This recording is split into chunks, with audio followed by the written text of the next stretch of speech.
అయోధ్య వివాదంలో సుప్రీంకోర్టు ఇచ్చిన సూచనపై పొలిటికల్ గా భిన్న అభిప్రాయాలు వ్యక్తమవుతున్నాయి. చర్చలకు సిద్దమని బీజేపీ చెప్తుండగా ముస్లిం పర్సనల్ లా బోర్డు కూడా చర్చలకు సయ్యంది. చర్చల్లో ఏమీ తేలకపోతే చట్టం చేసైనా రామ్ మందిర్ కడతామని ఇండైరెక్ట్ గా చెప్పేశారు సుబ్రహ్మణ్య స్వామి.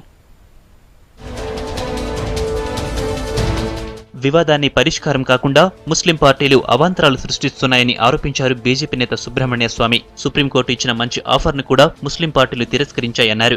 2018 ఏప్రిల్ కల్లా ఇష్యూ సాల్వ్ అవుతోందని ఆశిస్తున్నట్టు ట్వీట్ చేశారు. ఆ టైంలోగా బీజేపీకి రాజ్యసభలో ఫుల్ మెజారిటీ వస్తోందని, కోర్టులో తేలకపోతే పార్లమెంట్లో చట్టం చేసైనా రామ మందిరం నిర్మిస్తామన్నది ఆయన ఉద్దేశంగా కనబడుతోందని నేషనల్ మీడియా రిపోర్ట్ చేసింది.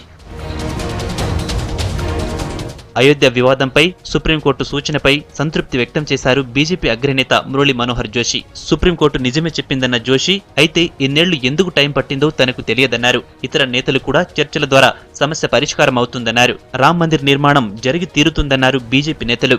देखिए, ये बात तो सही है, इसमें इतनी देर क्यों लगाई? बहुत दिनों से कहा जा रहा था कि आपसी समझौते से इसका हल निकल सकता है, निकल जाना चाहिए और अब निकाला जाना चाहिए. సున్నితమైన అంశాల్లో రాజకీయ నాయకులు ఎక్కువగా మాట్లాడొద్దన్నారు కేంద్ర మంత్రి వెంకయ్య నాయుడు. రాజ్యసభలో మెజారిటీకి రామ్ మందిర్ కు సంబంధం లేదన్నారు. इसका और उसका कोई संबंध नहीं है. देश में आम सहमति बनाना चाहिए. ऐसा नाजुक मामले में एक तरफ व्यवहार करना प्रैक्टिकली संभव नहीं है. पॉलिटिकल लीडर्स ज्यादा इसके बारे में व्याख्या करना किसी के लिए उचित नहीं होगा.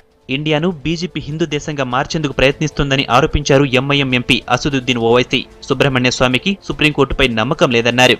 सबसे पहले उनको सुप्रीम कोर्ट पर भरोसा नहीं है.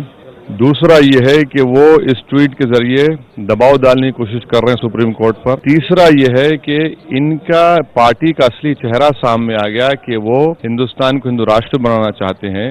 వివాదంపై చర్చలకు సిద్ధమని ముస్లిం పర్సనల్ లా బోర్డు ప్రకటించింది. కోర్టు బయట చర్చల ద్వారా తేల్చుకునేందుకు రెడీగా ఉన్నామని తెలిపింది. పార్లమెంట్లో చట్టం చేస్తే అందరి అభిప్రాయాలు తీసుకోవాలని సూచించింది.